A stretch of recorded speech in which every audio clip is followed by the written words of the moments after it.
आज इस वीडियो में हम ईडियम्स के बारे में सीखेंगे कि ईडियम्स क्या होते हैं, उनकी सही डेफिनेशन क्या होती है और उनका अंग्रेजी भाषा में कितना इंपॉर्टेंस होता है, क्या महत्व होता है। और इस वीडियो में हम कुछ बहुत इंटरेस्टिंग और यूजफुल ईडियम्स भी सीखेंगे।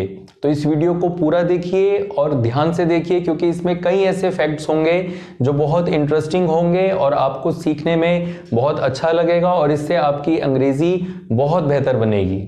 तो चलिए शुरू करते हैं आज का ये लेसन, ईडियम्स। ईडियम को हिंदी में मुहावरा कहा जाता है और इसकी सही प्रोनाउंसिएशन ईडियम होती है, आइडियम नहीं।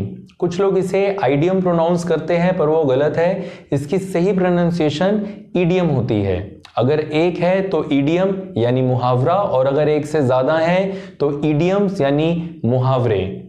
ईडियम का मतलब होता है a group of words whose meaning is different from the meaning of the individual words, यानी एक शब्दों का समूह जिसका मीनिंग बिल्कुल डिफरेंट है, उसमें जो शब्द यूज हुए हैं उसके अपने इंडिविजुअल मीनिंग से। आसान भाषा में अगर समझें तो मुहावरे वो होते हैं, हम शब्द कुछ और इस्तेमाल करते हैं और उसका मीनिंग कुछ और होता है, तो उसे हिंदी में मुहावरे और अंग्रेजी में ईडियम कहा जाता है। अब एक ईडियम है इंग्लिश का, to rain cats and dogs. अब हम शब्द इस्तेमाल कर रहे हैं कैट्स एंड डॉग्स, यानी कि बिल्लियां और कुत्ते। इसको हम रेन शब्द के साथ इस्तेमाल कर रहे हैं, तो इसका मतलब सुनने में ऐसा लगता है कि बिल्लियों और कुत्तों की बारिश होना। तो शब्द के हिसाब से तो यही है, बिल्लियों और कुत्तों की बारिश होना, लेकिन इसका इडियोमैटिक मीनिंग है बहुत तेज वर्षा होना, यानी मूसलाधार वर्षा होना। तो हमने बोला कुछ और उसका मीनिंग कुछ और था। हमने बोला बिल्लियां और कुत्ते, लेकिन उसका मीनिंग था बहुत तेज, यानी बहुत तेज बारिश होना। तो इसे अंग्रेजी में ईडियम और हिंदी में मुहावरा कहा जाता है। इसे एक और एग्जाम्पल से समझते हैं। बहुत मुश्किल कार्य यानी कि अ वेरी डिफिकल्ट टास्क, इसे अंग्रेजी में ईडियम में कहा जाता है a hard nut to crack. इसका मतलब है बहुत मुश्किल काम, लगभग जो नामुमकिन हो, इतना मुश्किल हो। जैसे हम जनरली बोलते हैं कि उसे समझाना तो नामुमकिन है, बहुत ही मुश्किल बात है कि उसे समझाया जाए क्योंकि वो नहीं समझता है। तो इसे हम अंग्रेजी में कह सकते हैं to explain to him is a hard nut to crack. जैसे अंग्रेजी सीखना मुश्किल नहीं है, to learn English is not a hard nut to crack. तो a hard nut to crack ये इंग्लिश का ईडियम है, जिसका हिंदी में मतलब हुआ बहुत मुश्किल कार्य। तो हमने बोला कुछ और उसका मीनिंग कुछ और है, तो इसे हिंदी में मुहावरा और अंग्रेजी में ईडियम कहा जाता है। आई होप कि अब आपको क्लियर हो गया होगा कि ईडियम्स क्या होते हैं। अब हम डिस्कस करते हैं कि ईडियम्स कितने इंपॉर्टेंट है, क्या हमें इसे इस्तेमाल करना चाहिए या नहीं करना चाहिए। तो ईडियम्स बहुत ज़्यादा इंपॉर्टेंट होते हैं। हमें अपनी कॉन्वर्सेशन में, लैंग्वेज में, रिटन कम्युनिकेशन और स्पोकन कम्युनिकेशन में ईडियम्स का प्रयोग ज़रूर करना चाहिए। ये बहुत वैल्यू रखते हैं। एक पर्सनालिटी है नवजोत सिंह सिद्धू, उनकी इंग्लिश बहुत ज़्यादा अप्रिशिएट की जाती है। उसके पीछे एक रीज़न ये भी है कि वो बहुत सारे ईडियम्स यूज़ करते हैं।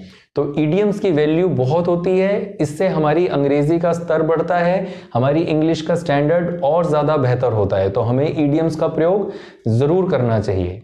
जो चीज़ अनकॉमन होती है उसकी वैल्यू ज़्यादा होती है। जब प्याज यानी अनियन मार्केट में बहुत कम होते हैं, उसकी सप्लाई बहुत कम होती है, तो उसके दाम बहुत ज़्यादा बढ़ जाते हैं। और जब वो बहुत कॉमनली बिक रहा होता है, हर जगह बहुत अच्छी क्वांटिटी में अवेलेबल होता है, तो उसके दाम कम होते हैं। यानी जो चीज़ अनकॉमन है उसकी वैल्यू ज़्यादा है और जो चीज़ कॉमन है उसकी वैल्यू सामान्य है। इसी तरह से ईडियम्स के साथ भी है, क्योंकि ईडियम्स अनकॉमन लैंग्वेज है, हम बोलते कुछ हैं, इसका मीनिंग कुछ और होता है, तो दिस इज अनकॉमन। इसलिए ईडियम्स की वैल्यू बहुत ज़्यादा होती है, हमें इसे लैंग्वेज में ज़रूर इस्तेमाल करना चाहिए। अब मेरी इन बातों को समझकर ऐसा ना हो कि आप बहुत सारे ईडियम्स यूज़ करने लग जाएं, हर जगह ईडियम्स यूज़ हों। हर चीज़ की एक सीमा होती है, एक अप्रोप्रिएट जगह पर, जहां पर उस सिचुएशन के हिसाब से हमारे पास एक प्रॉपर ईडियम है और उसकी ज़रूरत है, तो हमें वहां पे ज़रूर इस्तेमाल करना चाहिए। लेकिन हर चीज़ की एक सीमा होती है, there is a limit to everything. हमें बहुत ज़्यादा भी इसका इस्तेमाल नहीं करना है और बिल्कुल भी नहीं करना ऐसा भी नहीं है। हमें एक बैलेंस्ड तरीके से अपनी ज़रूरत और उस सिचुएशन के हिसाब से ईडियम्स का प्रयोग ज़रूर करना है, अवश्य करना है। आई होप कि अब आपको क्लियर हो गया होगा कि ईडियम्स का क्या महत्व है और हमें इसे इस्तेमाल ज़रूर करना चाहिए। अब हम कुछ बहुत इंटरेस्टिंग और यूजफुल ईडियम सीखते हैं। 2 ईडियम हम ऑलरेडी ही डिस्कस कर चुके हैं। पहला हमने डिस्कस किया to rain cats and dogs, जिसका मतलब मैंने बताया मूसलाधार वर्षा होना। फॉर एग्जाम्पल, मूसलाधार वर्षा हो रही है, it is raining cats and dogs. फिर नेक्स्ट ईडियम हमने डिस्कस किया बहुत मुश्किल कार्य, यानी a hard nut to crack. For example, उसे समझाना बहुत मुश्किल है, लगभग नामुमकिन है। To explain to him is a hard nut to crack. अंग्रेजी सीखना मुश्किल नहीं है। To learn English is not a hard nut to crack. ये बहुत आसान है, it is very easy, everybody can learn it, इसे कोई भी सीख सकता है। नेक्स्ट ईडियम है wake up and smell the coffee. Wake up and smell the coffee, ये बहुत अच्छा ईडियम है और बहुत ज़्यादा इस्तेमाल होने वाला है, क्योंकि ऐसी कई बारी दिन में सिचुएशंस आती है जब हम इस ईडियम का प्रयोग कर सकते हैं। Wake up and smell the coffee को अगर वर्ड टू वर्ड देखें तो इसका मतलब निकलता है कि जागो और कॉफी को स्मेल करो। लेकिन इसका ईडियम में यानी मुहावरे में इसका मतलब है कि होश में आओ, जाग जाओ, कौन सी दुनिया में जी रहे हो। जैसे हम किसी को कहते हैं भाई ये क्या बात कर रहे हो, कौन सी दुनिया में हो, होश में आओ, जाग जाओ, तो उसे ही अंग्रेजी में बोला जाता है wake up and smell the coffee.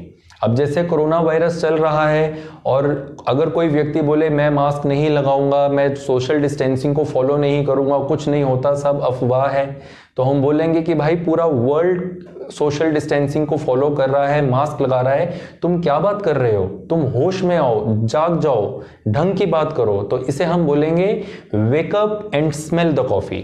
ये बहुत अच्छा ईडियम है, इसका यूज जरूर कीजिए। नेक्स्ट ईडियम है not my cup of T.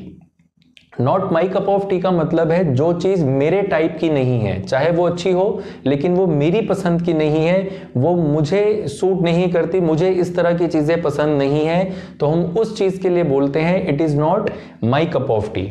अब जैसे मुझे सूफी म्यूजिक पसंद है, अगर कोई आके मुझे पॉप म्यूजिक के कुछ सॉन्ग्स दे दे तो मैं कहूंगा कि ये म्यूजिक अच्छा है, म्यूजिक तो सारा ही अच्छा है, but pop music is not my cup of T.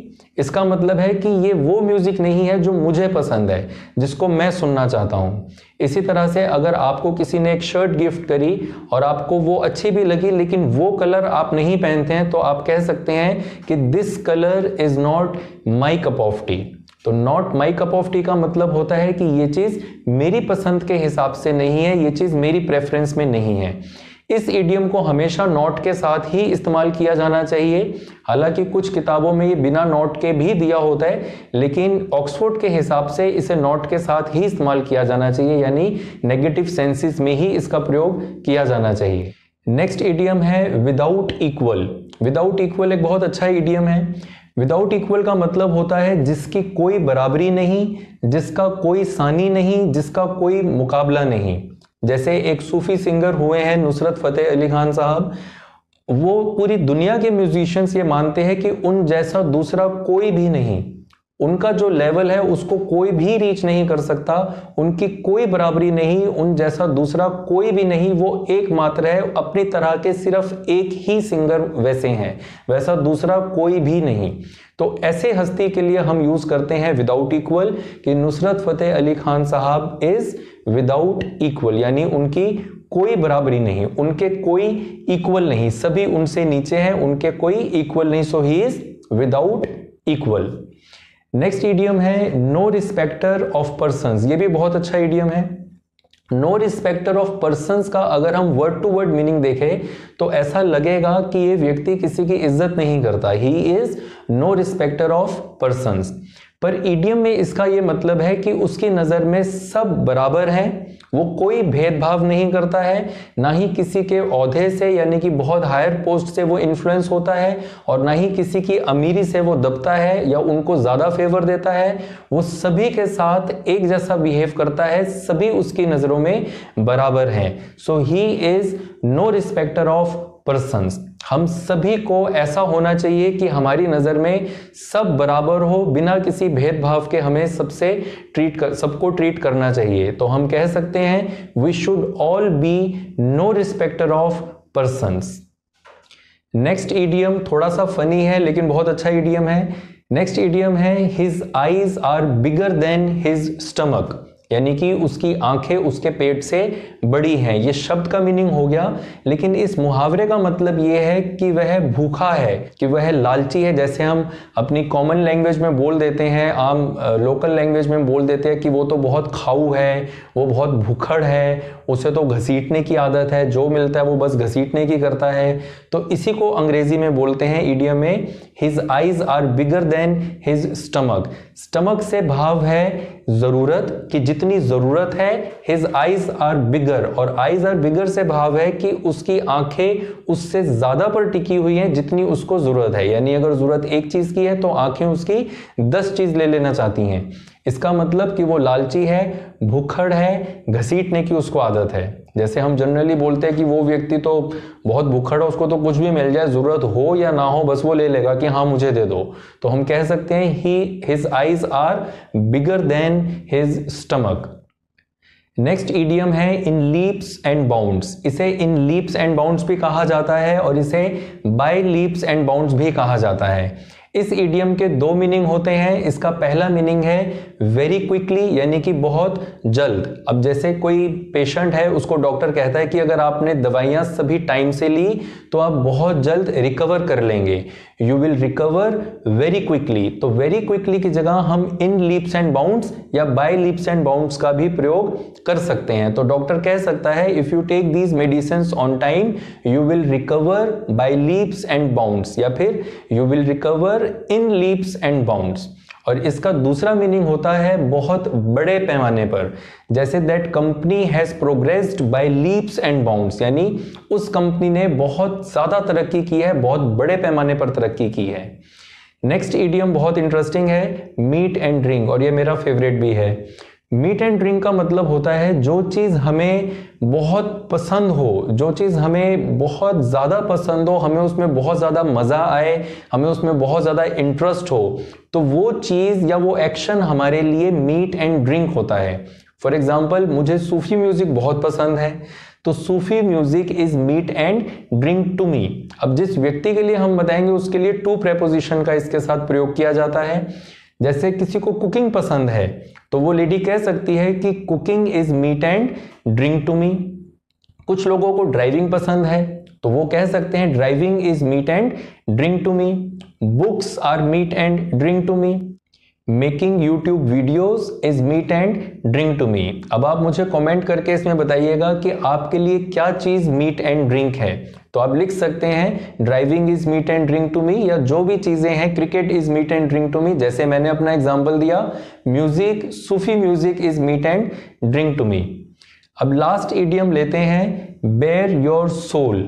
Bear your soul का मतलब है कि अपने दिल की सारी बातें खोलकर किसी को बता देना, किसी के आगे अपने डीप मोस्ट सीक्रेट्स शेयर कर देना, क्योंकि आप उस पर इतना भरोसा करते हैं कि आप उस पर डिपेंड हो सकते हैं।